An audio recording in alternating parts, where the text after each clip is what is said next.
Chemistry 2.3, water. Seawater is an important raw material from which many different substances can be obtained. The table below shows the concentration measured in grams per kilograms of seawater, the most abundant ions found in seawater.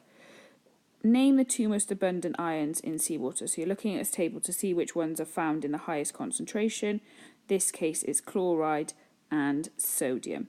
Give the chemical formula of the compound formed by these ions. Sodium is Na+, chlorine is Cl-, so together the plus and the minus balance each other out, so you won't need to add any other elements, so it's NaCl.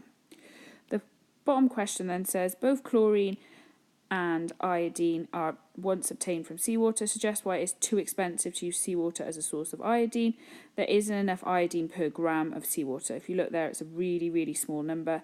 It would require too much energy to extract from the seawater. Moving on to question number 2, which was a solubility of different salts graph. So solubility of different salts, looking at the graph. So the first part of the question, plot the results from the table on the grid opposite and draw a suitable line. So you're drawing a suitable line. As you can see, as I started to plot them, I could straight away see it was a straight line, which means it's increasing at a steady rate. This one here is increasing at an increasing rate because it's curving up.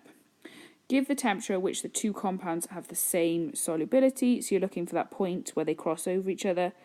Each of these little squares equals 2, so it's 66 degrees Celsius. Calculate the mass of copper sulfate that forms when a saturated solution of 100 grams of water cools at 60 degrees to 24. So you're looking at the copper sulfate, which is the one that's already been drawn. And as you can see here, I put dots. So that's what it is at 60 degrees, and that's what it is at 24. So it's 40 grams, take away 22 grams, which would give you 18 grams. Moving on to question number 3. Question number 3 is looking at water, hard water and soft water. So it just explains the method of how they carried out the experiment, and they were looking for 1 centimetre of lava formed, how much soap it required for 1 centimetre. And I've written by there, more soap equals harder water. State which water sample is the hardest and give a reason for your answer. Number A, letter A, because it requires the most soap both times. So even after boiling, it still requires an awful lot of soap, which means it's a permanent hard water. State which water sample contains both permanent and temporary hard water and give a reason for your answer. D, as you can see, B is definitely soft water. C is temporary hard water because once boiled, it becomes as easy to lava as the soft water. And then D, after boiling, I think some of the water becomes soft, but there's still an awful lot of that water there that's still hard, meaning it was a mixture of permanent and temporary hard water. Some of the water reacted with the soap after boiling, removes the hard water, however, still requires a lot of soap to lava, so some of that is definitely permanent hard water. The second part of this question then says, a different group of students carry out similar investigation with same water samples. Compare the results obtained by the two groups, commenting on similarities and suggesting a reason for the difference. So they both have the same water samples being indicated as hard and soft water. So A is still definitely the hardest water. B is still definitely the softest water. C is still definitely a sample of temporary hard water because once it's boiled, it's changed. And then D is still a mixture. However, the second set of results requires less soap, so less centimetres cubed of soap to form a consistent lava, which makes me think they have smaller volumes of each water sample, meaning it requires less soap to form a lava. Question number 4 then, nice little question about the treatment of water supplies. It asks you to comment on each stage, so state the reason or the purpose of each process. Sedimentation. Large particles sink to the bottom, allowing the rest of the water to move through. They actually slow down the movement of water, so it gives the large particles enough time to sink to the bottom of the tank. Filtration. Smaller particles are removed through a filter, which allows just water to fit through. Chlorination. Adding of chlorine to kill any bacteria in the water. Nice 3-mark question there.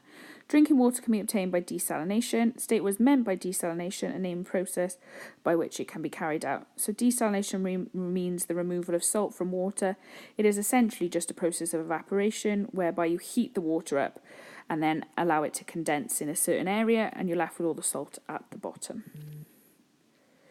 Question number 5 then was a question about decayed, missing or filled in teeth, and looking at whether adding fluorine to the water does affect the mean amount of teeth that essentially need to be filled or are missing. So the question asks you to calculate the percentage decrease in mean DMF between 1967 and 1992. So there's the mean DMF line. Here's the values of the mean DMF. As you can see, I got a little bit confused and wrote the wrong value the first time around.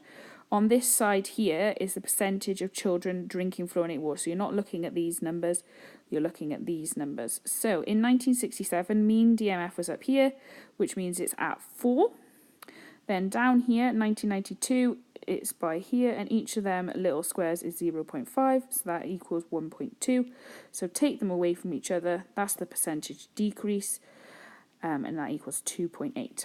Apart from drinking water, give one other source of fluoride, which can reduce tooth decay, toothpaste, mouthwash.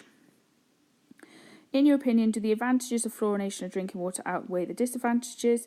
I wrote yes. As the percentage of fluorinated water increases, the amount of mean DMFs decreases. You could actually say that it starts to tailor off by here, but on a whole, the percentage decreases as the amount of fluorination of water increases. Question number 6 then is the 6-mark question. Describe the treatment of public water supply, and as you can see down here at the bottom, I've started to talk about it. So I thought I'd think, what is the topic? Water treatment. Important mark 6, so I need to have 6 points. Command words: describe, say what you see, and then give reasons, so back up your answer with science. Keywords, and I've started to list some of the keywords I think I'll need, and then I've also started to think of sentence starters. Now, if you look at the question, so 6 marks, 6 points. So I've written, sedimentation is the first stage. This involves large particles floating to the bottom of the system, allowing the rest of the water to flow through. Then I've said filtration is the second stage. Smaller particles are then filtered out, which allows just water to move through. Chlorination is the final stage. Chlorine is added to kill any bacteria. So a question like that, there's 6 points, each commenting on what each stage is and then giving reasons behind each stage, and that would have got you 6 marks.